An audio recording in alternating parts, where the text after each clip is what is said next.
Gamers of Reddit, what are some underrated games do you think more people should play? The second Viva Pinata game. Back in 2003, Bethesda came out with an RPG called Pirates of the Caribbean.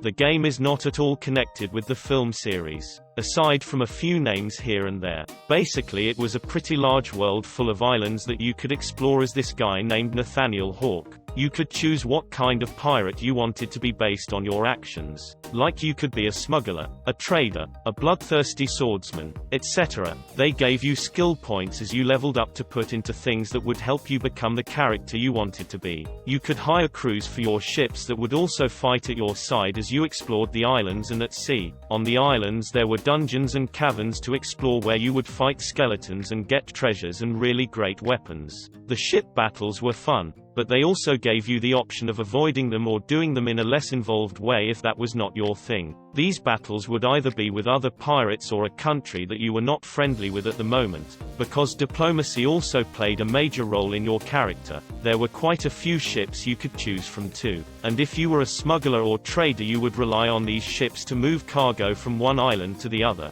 There was a main story of sorts, but it was a pretty open world filled with side quests that allowed you to do your own thing. My biggest complaint was that the controls were a bit clunky, but you got used to them. I loved that game very much, and revisit it every few years, but not a lot of people I know have ever played it or even heard about it.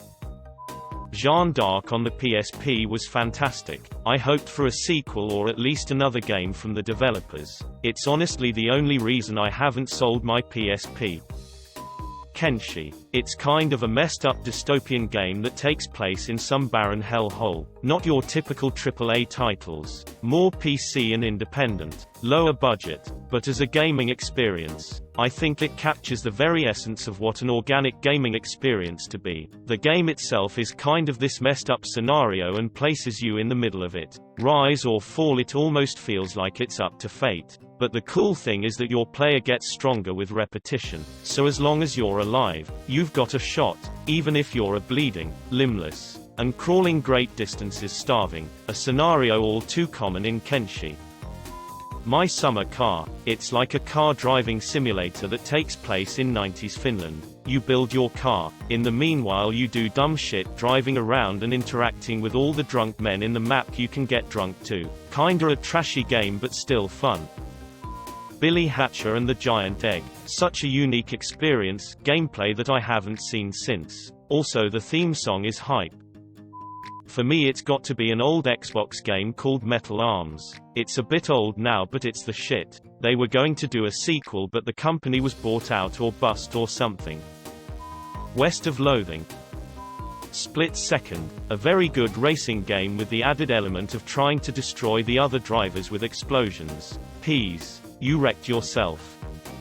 Sacrifice. I don't remember a lot of buzz about it. It is one of the most imaginative RTS titles in history. It came out late 2000, and I don't think there has been a game like it. Unlike most RTS titles, it played like a third-person RPG instead of a top-down isometric game. You personally controlled a unit.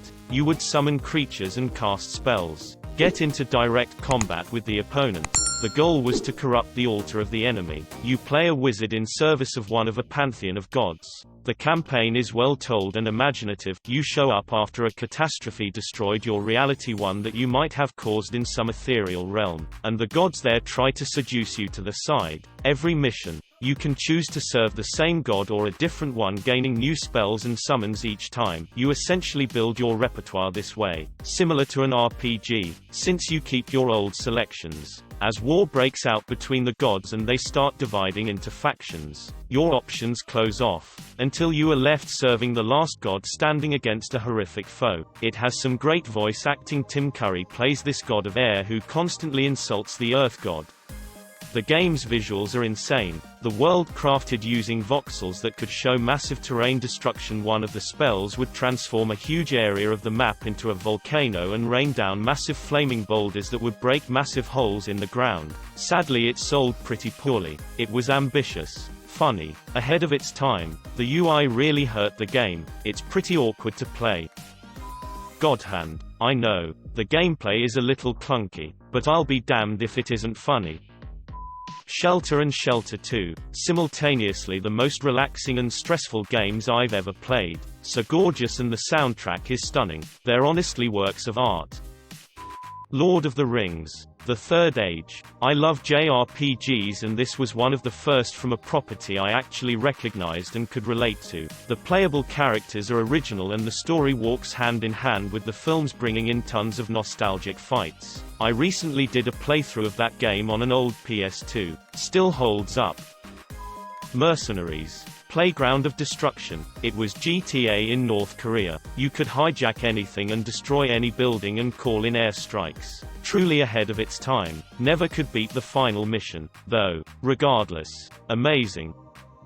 There is a game I just recently heard of and immediately got on Switch. It's still quite new and definitely has more than a few bugs. But its concept is so cool and the game itself is beautiful. It's called Pine and the concept is that you are a human in a world where humans never made it to the top of the food chain. There are 6 main species on the island including the humans, and basically everyone is stronger, smarter, and more well established than you and your people. One of the coolest things about the game is that it has an always changing sort of political status among the different species. If you ally with the Fexels, then the Litters will hate you because they hate the Fexels. You can join in fights or you can try to watch from a distance as a Carablan gatherer gets into a fight with a Gobbledew gatherer. There's a main quest to follow, some puzzles, resource gathering, crafting, and combat. It has elements that remind me of Legend of Zelda: Breath of the Wild, but it does still have plenty of bugs and kinks to work out. The game developers seem to be active as well.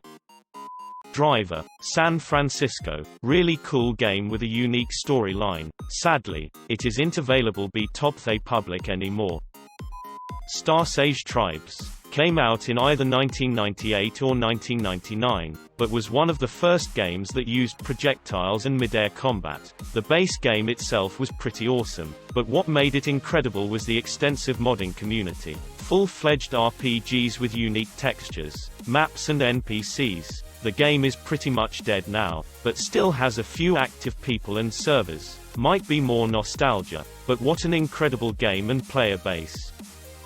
The Nonary Games Plus Zero Time Dilemma. Fantastic puzzle, escape room game series. I love the story, though some find it a bit out there. Screen Cheat. It's a split-screen multiplayer game that you play online. Every character is invisible, and the only way you can kill each other is by looking at each other's perspective. Hence, Screen Cheat. Also some really funny additions into the game, e.g., a mode where every sound is replaced with an Australian going bugger. Cheap and hilarious. Brave Fencer Musashi for the PS1. Gun. It was a 360 launch title. I want it remastered so badly. One of my faves. The Advanced Wars games. Almost fully overshadowed by the Fire Emblem series. Both were made by Intelligent Systems. Custom Robo on the GameCube. Riddick. Escape from Butcher Bay. Was expecting the typical steaming turd from a movie-based game. Turned out to be surprisingly really good, 90% on Metacritic. Dark Messiah of Might and Magic. It was one of Arcane Studios' earlier games, so fans of Prey and the Dishonored series might like it. The Xbox port was pretty weak in regards to the RPG elements since they made it all very streamlined for some reason. However, the original PC version gives you much more freedom to customize the protagonist. It runs off the Source engine, so you know the physics will get whack as hell. Plus you have a kick ability to make it even more wackier, turning it into the adventures of Sir Kicksallet as you launch orcs, goblins, and the 5 voice-line necromancer guards into spike walls and off cliffs. Champions of Norith on PS2. Been waiting for a remake forever. Loved it more than Baldur's Gate. Deadly Alliance. My wife and I must have played that game and its sequel for 100 hours. Golden Sun and Golden Sun. The Lost Age. 2 of the best RPG games I have ever played, and they need to make another one for Switch. Please make it happen, Nintendo.